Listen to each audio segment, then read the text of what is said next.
جمهورية فدرالك الصومالية محكمة gobolka Banaadir qaybta ciqaabta waaxda tashiga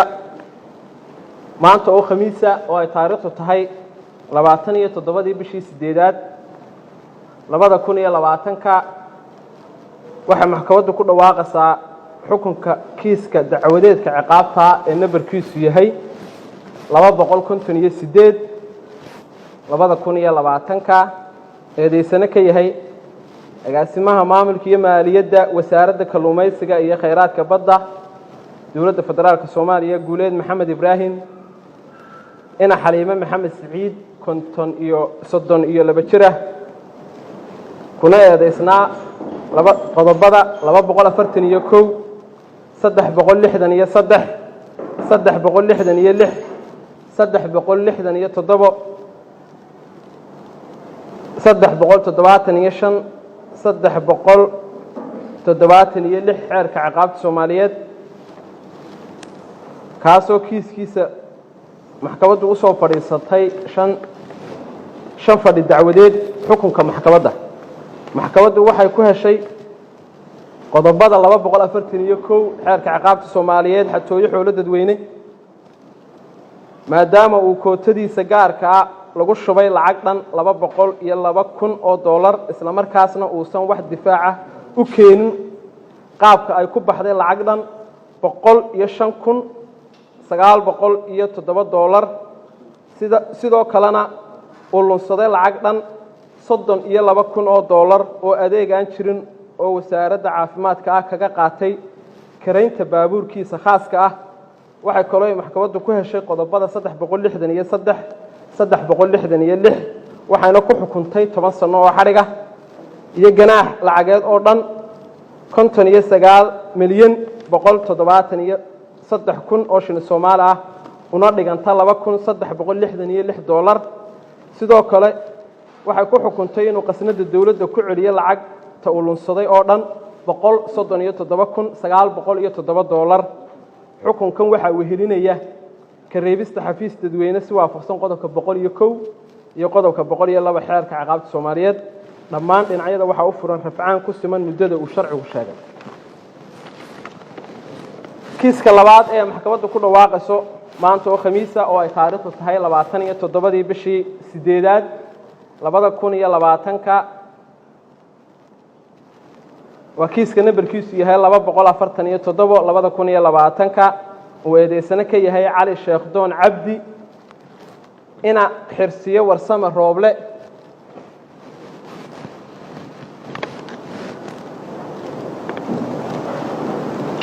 afartan iyo 6 jir ah ahna mulkiilaha shirkadda Maamuus General Contracting and Service iyo madaxa hubinta Commitment Control ee xafiiska xisaabiyaha guud ee dowladda federaalka Soomaaliya kuna eedeysan qodobada 251 241 280 iyo 281 xeerka ciqaabta Soomaaliya maxkamaddu waxay ku heshay Cali Sheekh Doon qodobada 241 xatooyo xoolo dadweyne 251 ku danaysi xafiis iyo 280 waxaana ku xukuntay 9 sano oo xabsi ah iyo ganaax lacageed oo dhan 88,725,000 oo shilin Soomaali ah una dhiganta 3,549 dollar sidoo kale waxay ku xukuntay inuu qasnada dawladda ku celiyo lacagta uu lunsaday oo dhan 58,505 dollar xukunkan waxa uu helinaya kareebista xafiis dadweyne sida ku xusan qodobka 101 iyo 102 ee xeerka ciqaabta Soomaaliyeed maxkamaddu waxay kala noqotay xukunsanaha damaanadii uu ku joogay dhammaan dhinacyada waxa u furan rafcaan ku siman inta uu sharcigu jideeyay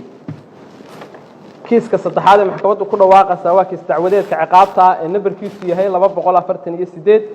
2020ka eedeysana ka kala yihiin kow Aweys Xasan Cumar ina Xaliime Muuday Nuur 62 jir ah kuna eedeysan qodobada 251 241 280 iyo 281 la akhriyo 71 xeerka ciqaabta Soomaaliyeed iyo eedeysanaha labaad Khadar Aweys Xasan ina Saara Xabiib Axmed oo 26 jir ah ahaana maamulaha shirkadda Alxabiib Business Center kuna eedeysan qodobka 280 iyo 281 xeerka ciqaabta Soomaaliyeed xukunka maxkamaddu waxay ku heshay eedeysanaha koowaad Aweys Xasan Cumar waxay ku heshay qodobka 251 ku danaysa xafiis dawladeed waxaana ku xukuntay 1 sano iyo 6 bilood oo xabsi ah iyo ganaax lacageed oo dhan 29,525,000 oo shilin Soomaali ah una dhiganta $1,183 eedeysanaha labaad Khadar Aweys Xasan maxkamaddu waxay ku heshay qodobada 280 ee xeerka ciqaabta Soomaaliyeed waxaana ku xukuntay 3 sano oo xabsi ah iyo ganaax lacageed oo dhan 29,525,000 shilin Soomaali ah una dhiganta $1,183 dhammaan dhinacyada waxa uu furan rafcaan ku suman muddada uu sharcigu jideeyay maxkamaddu halka inoogu joogto maxkamadduna inoo xiranto bilaha